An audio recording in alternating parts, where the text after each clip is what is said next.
నమస్తే, welcome to VS99 news. ముందుగా headlines. AP ప్రభుత్వ సామాజిక న్యాయ సలహాదారు శ్రీ జూపూడి ప్రభాకర్ రావు విలేకరుల సమావేశం. గౌరవనీయులైన ముఖ్యమంత్రి శ్రీ రేవంత్ రెడ్డి నారాయణపేట జిల్లా కోస్గిలో బహిరంగ సభలో పాల్గొన్నారు. దేశ భద్రతను పటిష్టం చేసేందుకు మోదీ ప్రభుత్వం ఎనలేని కృషి చేసింది బీజేపీ అమిత్ షా.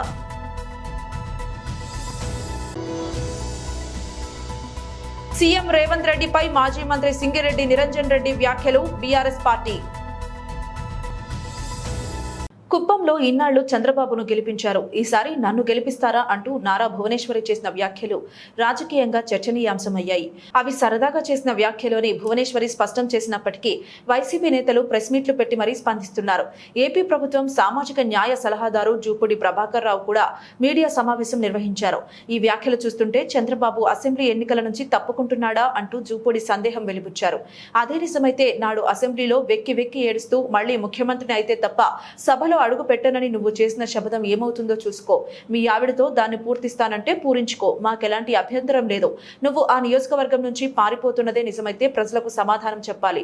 చంద్రగిరి నుంచి కుప్పం వచ్చావు, కుప్పం నుంచి తిప్పం వెడతావా? ఇటీవల కాలంలో జగన్మోహన్ రెడ్డి గారు సిద్ధం అనే ఒక శబ్దాన్ని తీసుకొని దాన్ని రణ నినాదంగా మార్చి లక్షల మంది ప్రజలతోటి ఈ రాష్ట్రంలో పెడుతున్నటువంటి బహిరంగ సభల్ని అవహేళన చేస్తున్నటువంటి ఒక బ్యాచ్కి, పచ్చ బ్యాచ్కి సమాధానమే ఈ ప్రెస్ మీట్. జగన్మోహన్ రెడ్డి గారు దేనికి సిద్ధం అని అంటున్నాడో దాన్ని వీళ్ళు గ్రహించలేక వాళ్ళ జీవిత కాలంలో ఆయన చేసినటువంటి పనులు చేయలేక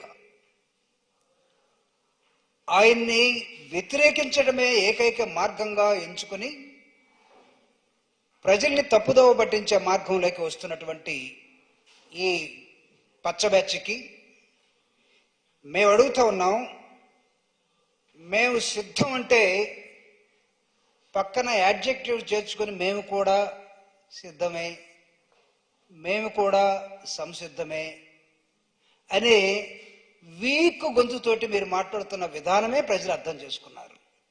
సిద్ధం అనేది దేనికి సిద్ధమంటే ఈ రాష్ట్రంలో మళ్ళీ తిరిగి డీబీటీ కోటాను కోట్ల డబ్బుల్ని ప్రజలకు పంచడానికి మేము సిద్ధం. జగన్మోహన్ రెడ్డి గారు వస్తే, జగన్మోహన్ రెడ్డి గారిని గెలిపిస్తే సంక్షేమ కార్యక్రమాలు ఇంకా డబుల్గా ముందుకెళ్తాయి. మీ ఇంటికే ప్రతి ప్రోగ్రాం వచ్చి మీ డోర్ను తట్టి మీకు ఇచ్చిపోతుంది. దానికి మేము సిద్ధం. ప్రభుత్వ తెలుగు మీడియం స్కూళ్ళల్లో ఇంగ్లీష్ మీడియాన్ని తీసుకొచ్చి గ్రామీణ ప్రాంతాల్లో ఉన్నటువంటి వైద్యం మీద ఏ రోజు గురిపెట్టినటువంటి గతంలో ఉన్న పాలకుడు చంద్రబాబు నాయుడు గారు ఈరోజు జగనన్న వైద్యం మీద 55,000 డాక్టర్ని, నర్సుల్ని రిక్రూట్ చేసి ప్రతి పల్లికి వైద్యాన్ని అందించడానికి మేము సిద్ధం. మహిళల ఆత్మ గౌరవాన్ని పంచడం కోసం వైఎస్ఆర్ కాంగ్రెస్ పార్టీ సిద్ధం. పేదరిక నిర్మూలన. సబ్సిడీ గ్యాస్ సిలిండర్ హామీపై తెలంగాణ ముఖ్యమంత్రి రేవంత్ రెడ్డి కీలక వ్యాఖ్యలు చేశారు. మరో వారం రోజుల్లో 500 రూపాయలకే గ్యాస్ సిలిండర్ ను అందించనున్నట్లు తెలిపారు. బుధవారం నారాయణపేట జిల్లా కోస్గిలో నారాయణపేట, కొడంగల్ ఎత్తిపోతల పథకం సహా పలు అభివృద్ధి పనులకు మంత్రులతో కలిసి సీఎం శంకుస్థాపన చేశారు. అనంతరం మీడియాతో పలు అంశాలపై మాట్లాడారు. 6 ఎన్నికల హామీల్లో 2ంటిని ఇప్పటికే అమలు చేశామన్నారు. ఈ సందర్భంగా మాజీ సీఎం కేసీఆర్ పై రేవంత్ రెడ్డి విమర్శలు గుప్పించారు. భీమా, నెట్టంపాడు, కోయిల్ సాగర్, కల్వకుర్తి, ఎస్ఎల్బి, దేవాదుల, ప్రాణహిత, చేవెళ్ల ప్రాజెక్టులలో డబ్బులు దండుకుని అసంపూర్తిగా వదిలేశారన్నారు. 2 లక్షల కోట్ల రూపాయలు ఖర్చు చేసినా పనులు పూర్తి కాలేదన్నారు. పాలమూరు, రంగారెడ్డి ఎత్తిపోతుల పేరుతో 27,000 కోట్ల రూపాయలు ఖర్చు చేసినా 1 ఎకరాకు నీరు పారలేదన్నారు. ఏపీ సీఎం జగన్మోహన్ రెడ్డి రోజుకు 12 టీఎంసీల నీరు తరలించకపోతున్నా చూస్తుండిపోయారని దుయ్యబట్టారు. విరామం లేకుండా మరి తెలంగాణ రాష్ట్ర వ్యాప్తంగా అభివృద్ధి సంక్షేమ కార్యక్రమాలకు శ్రీకారం చుడుతున్న గౌరవనీయులైన ముఖ్యమంత్రి వర్యులు మహిళా స్వయం సహాయక సంఘాలతో ఇప్పుడు ఆత్మీయ సమావేశం ముందుగా సిద్ధంగా ఉన్నారు మీతో మాట్లాడడానికి. హనుమంతరావు గారు. అందరికీ నమస్కారం. ఒక్కసారి గట్టి చప్పట్లతోటి గౌరవ ముఖ్యమంత్రి గారికి ఆగని చప్పట్లతోటి కొడంగల్లో 4,400 కోట్ల రూపాయల అభివృద్ధి పనులు ఈరోజు శంకుస్థాపన చేసుకోవడం జరిగింది. కొడంగల్కి మహర్దశ పట్టింది. కొడంగల్ రూపురేఖలు మారిపోతున్నాయి. ఇదంతా మీకోసం, ప్రజల కోసం, కొడంగల్ కాన్స్టిట్యున్సీ ప్రజల కోసం. గట్టి చప్పట్లతోటి. అదేవిధంగా గౌరవ మంత్రులకి వచ్చేసిన పెద్దలందరికీ కూడా గట్టి చప్పట్లు కొట్టవలసిందిగా కోరుతున్నాము. గౌరవ ముఖ్యమంత్రి గారికి నమస్కారం సార్. అదేవిధంగా గౌరవ స్పీకర్ గారు మన దగ్గరికి వచ్చారు. అసెంబ్లీ స్పీకర్ గారికి గట్టిగా చప్పట్లతోటి స్వాగతం పలుకుదాం. అదేవిధంగా మంత్రివర్యులు జూపల్లి కృష్ణారావు గారు, దామోదర రాయనరసింహ గారు, కోమటిరెడ్డి వెంకటరెడ్డి గారు, ఉత్తమ్ కుమార్ రెడ్డి గారు, మంత్రులంతా కూడా రాష్ట్రమంతా కొడంగల్ కాన్స్టిట్యున్సీకి తరలి వచ్చింది, మీ దగ్గరికి వచ్చింది.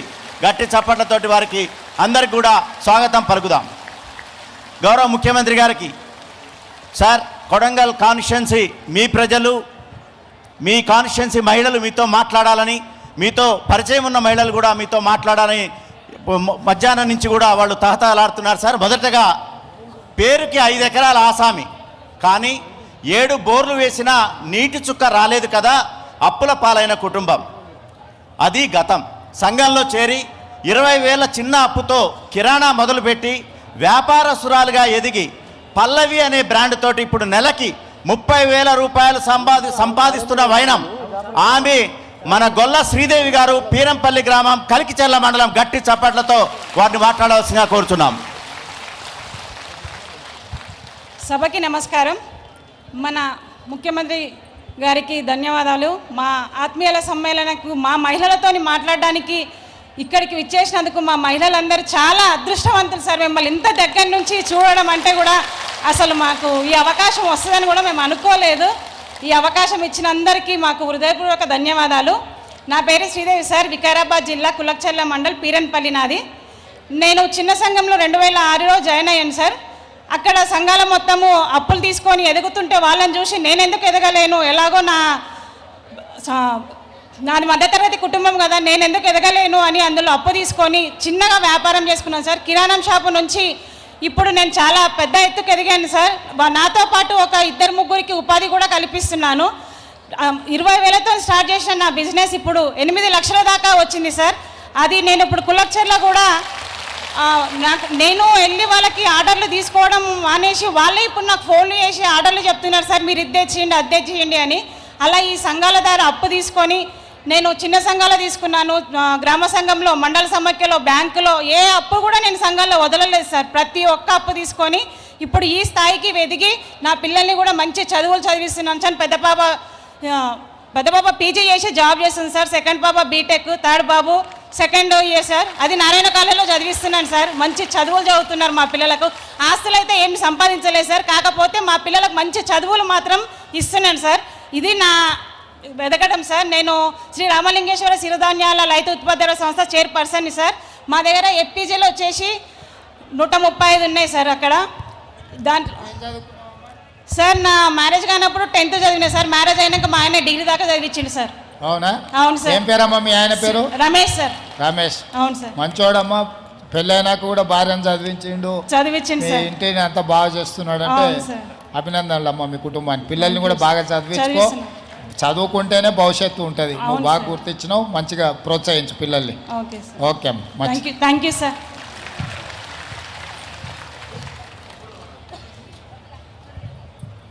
ఇప్పుడు ఆమె ఒక జోగిని వ్యవస్థ దురాగత పీడిత దానికి బాధించబడ్డ వ్యక్తి. ఒకప్పుడు జోగిని వ్యవస్థ నుండి తను పోరాడి బయటపడటమే కాకుండా వ్యవస్థను రూపుమాపడానికి 3 దశాబ్దాల కృషి కోసం నడుం కట్టి ఎంతోమంది విధివంచితుల జీవితాల్లో వెలుగులు నింపిన విజయగాథ వారిది. అంతర్జాతీయ వేదికల్లో దక్షిణాఫ్రికా, నెదర్లాండ్, జెనీవా, స్విట్జర్లాండ్ దేశాల్లో పర్యటించి అక్కడి మహిళల్ని ఉత్తేజపరిచిన విజయగాథ వారిది. వారే మన హాజమ్మ, ఉట్కూరు గ్రామము మరియు మండలం. గట్టి చప్పట్ల మధ్య వారిని మాట్లాడవచ్చు.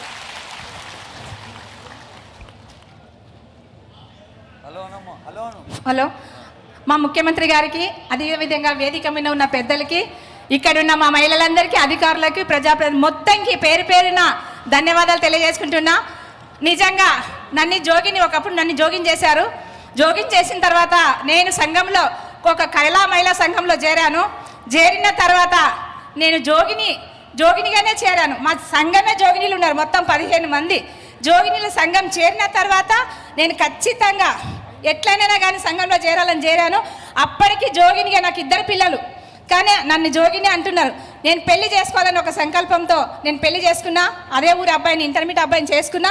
నాకు 2 పిల్లలు. ఒకప్పుడు 5,000 నా పెళ్లికి జోగిన్ చేయడానికి కూడా 5,000 ఎవరు ఇచ్చేవాళ్ళు కాని పరిస్థితి. కానీ నేను సంఘంలో చేరిన తర్వాత కాంగ్రెస్ హయాంలో పాకిస్తాన్ నుంచి బెదిరింపులు, దాడులు సర్వసాధారణం. కేంద్ర ప్రభుత్వం మారిన తర్వాత కూడా భారత్ పై పాక్ ఉగ్ర రూపం దాల్చింది. అయితే మోడీ ప్రభుత్వానికి ఎలా ధీటుగా సమాధానం చెప్పాలో మర్చిపోయింది. नरेंद्र मोदी सरकार ने इस देश को सुरक्षित करने का काम, जब कांग्रेस की सरकार थी, मनमोहन सिंह की सरकार थी, मित्रों, पाकिस्तान से आए दिन आलिया, मालिया, जमालिया घुस जाते थे, बम धमाके करते थे. आपने मोदी सरकार बना दी. पाकिस्तान की आदत नहीं कही. पूंछ और उरी में हमारे जवानों पर गोलियां चलाकर भून दिया. पुलवामा में हमला किया, मगर पाकिस्तान वालों को याद नहीं रहा. सरकार बदल गई. मोदी जी ने 10 ही दिन में सर्जिकल स्ट्राइक और एयर स्ट्राइक कर पाकिस्तान के घर में घुसकर बदला लेने का काम किया. ఉమ్మడి రాష్ట్రంలో సీఎం కిరణ్ కుమార్ రెడ్డి ఇచ్చిన జీవోను ప్రామాణికంగా తీసుకోవడం సీఎం రేవంత్ రెడ్డి అవగాహన రాహిత్యం. మాజీ మంత్రి శ్రీ సింగిరెడ్డి నిరంజన్ రెడ్డి. కొడంగల్కు, నారాయణపేటకు నీళ్లు ఇవ్వాలన్న సదుద్దేశంతోనే పాలమూరు రంగారెడ్డిలో ఆ కెనాల్స్ ను ప్రతిపాదించినాము. ఇలా నీళ్లు వద్దని మీరు కెనాల్స్ ను క్యాన్సిల్ చేస్తున్నారు. ఆ కెనాల్స్ ను క్యాన్సిల్ చేసి ఆలస్యమై నీళ్లు వస్తావో రావో తెలియనటువంటి జూరాల మీద నుంచి మళ్ళీ లిఫ్ట్ చేస్తామంటున్నారు. అసలు ఆనాడు కిరణ్ కుమార్ రెడ్డి గారు దిగిపోతూ ఇచ్చినటువంటి జీవోనే పాలమూరు రంగారెడ్డి కోసం ఆనాడు ఇచ్చినటువంటి జీవో. మేము ఆనాడే చెప్పినాం, ఇదో దగా, ఇదొక మోసం. ఉమ్మడి రాష్ట్రంలో పోతూ మనకు వెలితి మిగిల్చడానికి దురుద్దేశపూర్వకంగా ఇచ్చిన జీవో. ఇది ఒక పంచాయతీ కోసం, అంటే భవిష్యత్తులో రాష్ట్రం అయినాక కూడా వీళ్ళు శ్రీశైలం దిక్కు రాకుండా ఉండడం కోసం ముందస్తుగానే ఆనాటి ఆంధ్రప్రదేశ్ ప్రభుత్వం పాలమూరు రంగారెడ్డిని జూరాలకు వెళ్ళి స్టార్ట్ చేయాలనేటువంటిది జీవో ఇచ్చినారు. అంటే నీళ్లు తక్కువ ఉండేటువంటి చోట పాలమూరు రంగారెడ్డి ప్రాజెక్టును టేకప్ చేస్తే కింద ఉండేటువంటి రాష్ట్రం ఏర్పడినా సరే, 2 రాష్ట్రాలైనా సరే, కింద ఉన్నటువంటి దిగువన ఉండేటువంటి ప్రాంతాలకు నీటికి ఇబ్బంది ఉండదు. ఈ దురుద్దేశంతోనే ఆనాడు కిరణ్ కుమార్ రెడ్డి గారు వారి ప్రభుత్వం, ఆంధ్రప్రదేశ్ ప్రభుత్వం జీవో ఇచ్చింది. ఇప్పుడు ఆ జీవోను ప్రామాణికంగా తీసుకొని తెలంగాణ వచ్చిన 10 ఏళ్ల తర్వాత ఈ రోజు మీరు అక్కడ జూరాల మీద నుంచి మేము కెనాల్ లిఫ్ట్ చేసి నీళ్ళు ఇస్తామంటే అది కూడా 1,00,000 ఎకరాలకు నీళ్లు. మనం తలపెట్టినటువంటి కెనాల్స్ ద్వారా 1,50,000 ఎకరాలకు వస్తాయి నీళ్లు. కొడంగల్కి వచ్చే, నారాయణపేటకు వచ్చే సర్వం సిద్ధంగా ఉంది. సిస్టమ్లన్నీ సిద్ధంగా ఉన్నాయి. నార్లాపూర్ కంప్లీట్ అయింది, ఏదుల కంప్లీట్ అయింది, ఒట్టెం కంప్లీట్ అయింది, కర్వేణ కంప్లీట్ అయింది, ఉద్దమాపూర్ దగ్గర పడ్డది. సిస్టమ్ అంతా కూడా కర్వేణ దాకా నీళ్లు తెచ్చుకోవడానికి రెడీగా ఉంది. ఇప్పుడు రేపు వానాకాలంలో మోటార్లు ఆన్ చేస్తే ఈ రిజర్వాయర్లు అన్ని కర్వేణ వరకు 4 రిజర్వాయర్లను నింపడానికి అవకాశం ఉంది. ఆల్రెడీ నార్లాపూర్ రిజర్వాయర్ మేము ఇంపౌండింగ్ స్టార్ట్ చేసినాం. కాబట్టి అన్ని రిజర్వాయర్లను నింపుకోవడం మూలంగా మరో గొప్ప ప్రయోజనం ఏముంటుంది? ఈ రిజర్వాయర్లు అన్ని కలిపితే నార్లాపూరు, ఏదుల, ఒట్టెము, కర్వేణ, ఉద్దండాపూర్ అన్ని కలిపితే 50 పైగా టీఎంసీల నీటి సామర్థ్యము నిల్వ ఉంటుంది ఈ రిజర్వాయర్లన్నీ నింపుకుంటే. అంటే కాలువల ద్వారా వాడంగా నీళ్లు రైతులు వాడుకోగా సంవత్సరం పొడవులా ఆ రిజర్వాయర్లలో మనం నీళ్ళని అట్లే నిల్వ ఉంచుకోవచ్చు. 50 టీఎంసీల పైచిలకు నీళ్ళని నిల్వ ఉంచుకుంటే పాలమూరు జిల్లాలో ఉపరితల సముద్రమే కదా పాలమూరు జిల్లా అంతా కూడా, ఎంత భూగర్భ జలం పెరుగుతుంది ఆ ఒత్తిడికి. 50 టీఎంసీల నీటి ఒత్తిడికి భూగర్భ జలం ఎంత అమోఘంగా పెరుగుతుంది. ఇప్పటికే చెరువుల ద్వారా, కుట్టల ద్వారా, చిన్న చిన్న రిజర్వాయర్ల ద్వారా, చెక్ డ్యాముల ద్వారా పాలమూరు జిల్లాలో భూగర్భ జలం అద్భుతంగా పెరిగి వచ్చింది. ఇదే 50 టీఎంసీలు పాలమూరు రంగారెడ్డిలో ఉండేటువంటి రిజర్వాయర్స్ ద్వారా నీళ్ళని నింపుకుంటే రేపు వచ్చే సీజన్లో అద్భుతంగా భూగర్భ జలం పెరిగి మళ్ళీ అదనపు ఆయకట్టు కూడా వస్తుంది వినియోగంలోకి. ఇన్ని సానుకూలతలు ఉండేటువంటి పాలమూరు రంగారెడ్డి ద్వారా కొడంగల్, నారాయణపేటకు నీళ్లు ఇవ్వాల్సింది పక్కకు పెట్టేసి ఇవాళ చూరాలకెళ్ళి నేను ఎత్తిపోస్తా, కేసీఆర్ చేసింది బాగాలేదు, నేను తెచ్చిందే మనగాంతరం అన్నట్లు, ఇదే గొప్ప అన్నట్లు చాటేటువంటి ఒక ప్రయత్నం చేస్తే ఇది ప్రజల మీద భారము, ప్రజలకు నష్టము, నీళ్ళందవు. రైతులు, ఒక ప్రాంత రైతులు, మరో ప్రాంత రైతులు, ఉమ్మడి జిల్లాలో ఉండేటువంటి వాళ్ళు, వివిధ ప్రాజెక్టుల కింద ఉండేటువంటి వాళ్ళు పరస్పరం అనుమానాలు పెరిగి భేషజాలు పెరిగేటువంటి ఒక ప్రమాదం ఉంటుంది, వైషమ్యాలు పెరిగే ప్రమాదం ఉంటుంది నీళ్ల కోసం. దయచేసి దానికి ఆస్కారం ఇవ్వవద్దని చెప్పి మేము విజ్ఞప్తి చేస్తా ఉన్నాం. పునరాలోచన చేయండి. మీరు అనవసరమైన పట్టుదలకు పోవద్దు. అనవసరమైన జిద్దు అవసరం లేదు. సారాంశం లేనిది తక్కువ ఖర్చుతో తక్కువ సమయంలో నీళ్లు రావాలి రైతాంగానికి. దాని మీద కావాలంటే అఖిలపక్ష సమావేశం పిలవండి, మేము వస్తాం. మా పార్టీ నుంచి రావాల్సిన వాళ్ళు వస్తారు. అన్ని పార్టీల నుంచి పిలుద్దాం, నిష్ణాతులైన ఇంజనీర్లను పిలుద్దాం. కాస్ట్ ఎక్స్పెండిచర్ని కూడా ఆ వేరియబుల్స్ అన్నింటినీ కూడా డిస్కస్ చేద్దాం. అందువల్ల మీరు తలపెట్టినటువంటిది ఇది పునరాలోచించమని, తక్షణమే కర్ణాటక ప్రభుత్వం తలపెట్టినటువంటి ఆ ప్రాజెక్టును బరాజును ఆపమని మేము డిమాండ్ చేస్తూ ఉన్నాం, విజ్ఞప్తి చేస్తూ ఉన్నాం. ప్రకాశం జిల్లా కనగిరి నియోజకవర్గం ఈ రోజు ఇన్ఛార్జి దద్దాల నారాయణ యాదవ్ గారి పరిచయ కార్యక్రమానికి ముఖ్య అతిథులుగా కనగిరి విచ్చేసిన మాజీ మంత్రివర్యులు ఒంగోలు శాసనసభ్యులు బాలినేని శ్రీనివాసరెడ్డి గారు, ప్రకాశం జిల్లా రీజనల్ కోఆర్డినేటర్ చౌవిరెడ్డి భాస్కర్ రెడ్డి గారు, రెడ్డి కార్పొరేషన్ చైర్మన్ చింతల చెరువు సత్యనారాయణ రెడ్డి గారు, జిల్లా పార్టీ జంకే వెంకటరెడ్డి గారు మరియు చైర్మన్లు, ఎంపీపీలు, జెడ్పీటీసీలు, సర్పంచ్లు, ఎంపీటీసీలు, నాయకులు, కార్యకర్తలు, అభిమానులు, జగనన్న సోషల్ మీడియా సైనికులు మరియు తదితరులు పాల్గొన్నారు. కనగిరిలో దద్దాల నారాయణ యాదవ్ గారి పరిచయ కార్యక్రమంలో భాగంగా నాయకులు, కార్యకర్తలు, అభిమానులు, ప్రజలకు పరిచయం చేస్తున్న బాలినేని శ్రీనివాసులు రెడ్డి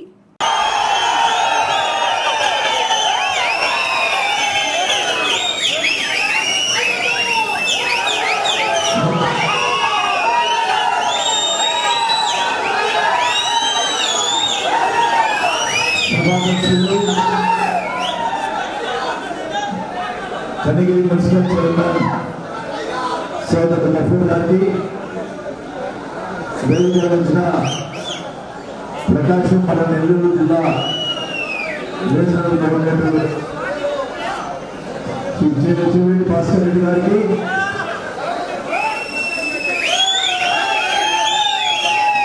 ఈనాడు కనగిరి నియోజకవర్గ వైఎస్ఆర్ కాంగ్రెస్ పార్టీ అభ్యర్థి శ్రీ దద్దాల నారాయణ గారికి,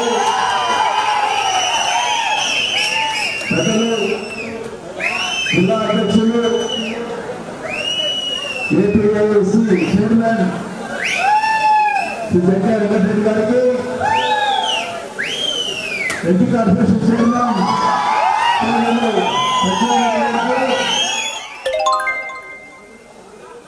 టీడీసీ బ్యాంక్ అధ్యక్షులు బండి గారికి, వేదిక ఎంపీపీలు, డిప్యూటీసీలు, అలాగే మున్సిపల్ వైస్ చైర్మన్, మున్సిపల్ కార్పొరేటర్లు, సర్పంచులు, ఎంపీటీసీలు, ఇక్కడికి వచ్చినటువంటి వైఎస్ఆర్ పార్టీ నాయకులు, కార్యకర్తలు. చిత్తూరు జిల్లా కుప్పం నియోజకవర్గం శాంతిపురం మండలంలో శ్రీమతి నారా భువనేశ్వరి గారు 2వ రోజు పర్యటిస్తూ శాంతిపురం బస్టాప్ కూడలిలో నిజం గెలవాలంటూ 2047 విజన్తో లక్ష్యం ఉన్న నాయకుడు ఈసారి ముఖ్యమంత్రిగా వస్తే రాష్ట్ర పురోభివృద్ధి సాధ్యమవుతుందని, దయచేసి మీరందరూ లక్ష మెజారిటీతో గెలిపించాలని విన్నవించుకున్నారు. ఎందుకంటే మనందరి ఆరాధ్య దైవం కుప్పం ముద్దుబిడ్డ, ఈ రాష్ట్రానికి 2024లో కాబోయేటటువంటి ముఖ్యమంత్రి వర్యులు శ్రీ నారా చంద్రబాబు నాయుడు గారి సతీమణి, మనందరి అమ్మ భువనేశ్వరమ్మ గారు కుప్పానికి రావడం జరిగింది. చంద్రబాబు నాయుడు గారి అక్రమ అరెస్టు సమయంలో ఎవరైతే అసూలు పాశారో ఆ కుటుంబాలకి తెలుగుదేశం పార్టీ అండగా ఉంటుందని చెప్పేసి, అలాగే వాళ్ళకి కావాల్సిన వాళ్ళ బిడ్డలకు కావాల్సిన చదువులు కానీ అన్ని విషయాల్లో కూడా ఆవిడ భరోసా ఇచ్చారు. ఈరోజు కుప్పం నియోజకవర్గంలో ఆడబిడ్డలకు ఆర్థిక స్వేచ్ఛ అనే అంశం మీద మీతో మాట్లాడదలుచుకున్నారు. చంద్రబాబు నాయుడు గారు కుప్పం రాకముందు, వచ్చిన తర్వాత అనేటటువంటి చరిత్ర మనందరికీ తెలుసు. 35 సంవత్సరాల క్రితం ఆడబిడ్డలకి ఆదాయం లేదు, భర్తల మీద, అన్నల మీద ఆధారపడే పరిస్థితి నుంచి ఇంటింటికి ఆవునిచ్చి, తర్వాత ఇజ్రాయెల్ టెక్నాలజీని తీసుకొచ్చి ఈరోజు ఒక్క పాడి పరిశ్రమ ద్వారానే రమారమి 3.5 లక్షల లీటర్ల ప్రొడక్షన్ చిత్తూరు జిల్లాలో హైయెస్ట్ లెవెల్లో మిల్క్ ప్రొడక్షన్ లో కుప్పం నియోజకవర్గం ఉందంటే కారణం చంద్రబాబు నాయుడు గారు. దానివల్ల ఈరోజు ఆడబిడ్డలు వాళ్ళ కాళ్ళ మీద వాళ్ళు నిలబడ్డారు. అలాగే పూలు పండిస్తున్నారు, పండ్లు పండిస్తున్నారు, కూరగాయలు పండిస్తున్నారు. భర్తల మీద ఆధారపడకుండా వాళ్ళ కాలం మీద వాళ్ళు ఆధారపడే విధంగా చేసిన చంద్రబాబు నాయుడు గారికి మనం ఒక్కసారి ధన్యవాదాలు తెలియజేసుకుంటూ, ఆ మహిళలు మహిళలందరూ ఇంకా ఎలా ఆర్థికంగా ఎదగాలనే దానికి ఎదగచ్చు అనే దానికి సాధారణ కుటుంబ మహిళగా ఉన్నటువంటి భువనేశ్వర్ గారు చంద్రబాబు నాయుడు గారు ఇచ్చిన హెరిటేజ్ ని ఒక తిరుగులేని కంపెనీగా తీర్చిదిద్దటంలో ఒక మహిళ తలుచుకుంటే ఏ విధంగా సాధించగలదు అని నిరూపించే విధంగా చేశారు. ఆవిడ తన అనుభవాల్ని సూచనల్ని మీకు తెలియజేస్తారు. కాబట్టి విశ్వాసపాత్రులకు విశ్వాసఘాతకులకు జరుగుతున్న పోరాటం గతంలో ఎన్నడూ ఎరుగని రీతిలో సంక్షేమ సంస్కరణల పాలన, శాశ్వత భవనాలు, పల్లెలకు సామాజిక వనరులు, జలవనరుల శాఖ మంత్రులు అంబటి రాంబాబు జగనన్న చెప్పాడు. అనిల్ మీ వద్దకు వచ్చాడు, ఆశీర్వదించండి. జగన్ శక్తివంతమైన రాజకీయ నేత. నర్సరావుపేట పార్లమెంట్ ఇన్ఛార్జ్ అనిల్ కుమార్ యాదవ్ సత్తెనపల్లి పార్టీలు మారి జెండాలు మార్చి మాపై పోటీ చేస్తున్న వారు దగాకోరులని, విశ్వాసపాత్రులకు విశ్వాసఘాతకులకు మధ్య జరుగుతున్న యుద్ధానికి మీరు సిద్ధంగా ఉండాలని అంబటి రాంబాబు వైఎస్ఆర్సీపీ శ్రేణులను పిలుపునిచ్చారు. బుధవారం మండల పరిధిలోని రెంటపాళ్ల గ్రామంలో 1.48 కోట్ల రూపాయలతో నిర్మించిన శాశ్వత భవనాల ప్రారంభోత్సవ కార్యక్రమంలో ఆయన మాజీ మంత్రి, నెల్లూరు శాసనసభ్యులు, Narasaraopet parliament incharge doctor Anil Kumar Yadav తో కలిసి పాల్గొన్నారు. ఈ సందర్భంగా మంత్రి అంబటి మాట్లాడుతూ, నేను అనిల్ కుమార్ యాదవ్లు ప్రాణం పోయిన పార్టీలు మారమన్నారు. కొంతమంది ఎన్ని పార్టీలు మారారో, ఎన్ని జెండాలు మోసారో మీకు తెలుసన్నారు. సత్తెనపల్లిలో నాపై పోటీ చేస్తున్న వ్యక్తి ఎవరో మీకు తెలుసునని పరోక్షంగా కన్నాను దుయ్యబట్టారు. నర్సరావుపేటలో లావు శ్రీకృష్ణదేవరాయలు పార్టీలు మారి బీసీపై పోటీ చేయడానికి సిద్ధపడ్డాడన్నారు. సింహపురి సింహం అనిల్ కుమార్ యాదవ్ అని అనగానే సభా ప్రాంగణమంతా జై జగన్, జై అనిల్, జై అంబటి అంటూ హోరెత్తిపోయింది. గత ఎన్నికల్లో ఈ గ్రామం నుంచి 199 ఓట్ల మెజారిటీ మాత్రం వచ్చిందని, రానున్న ఎన్నికల్లో మనం ఈ ఊరికి ఎన్ని కోట్ల అభివృద్ధి పనులు చేశామో ప్రజలు గుర్తుపెట్టుకుని అత్యధిక మెజారిటీని ఇవ్వాలని ఆకాంక్షించారు.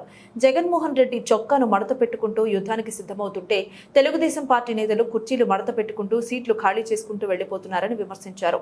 గ్రామాభివృద్ధికి విశేషంగా తోడ్పాటును అందించిన కోర్లకుంట వెంకటేశ్వర్లకు ఆయన ప్రత్యేకంగా అభినందనలు తెలిపారు.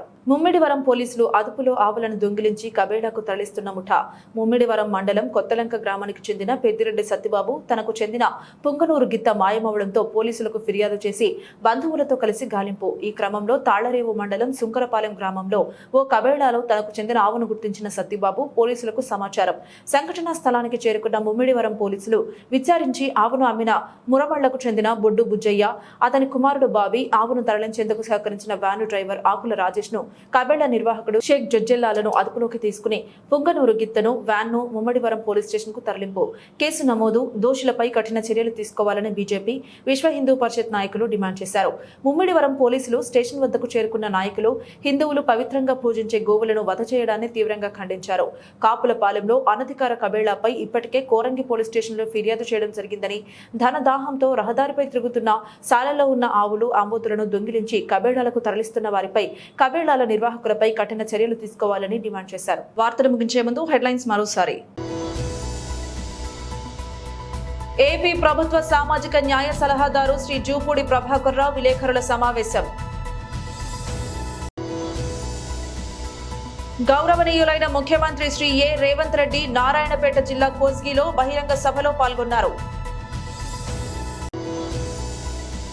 దేశ భద్రతను పటిష్టం చేసేందుకు మోదీ ప్రభుత్వం ఎనలేని కృషి చేసింది. బీజేపీ అమిత్ షా.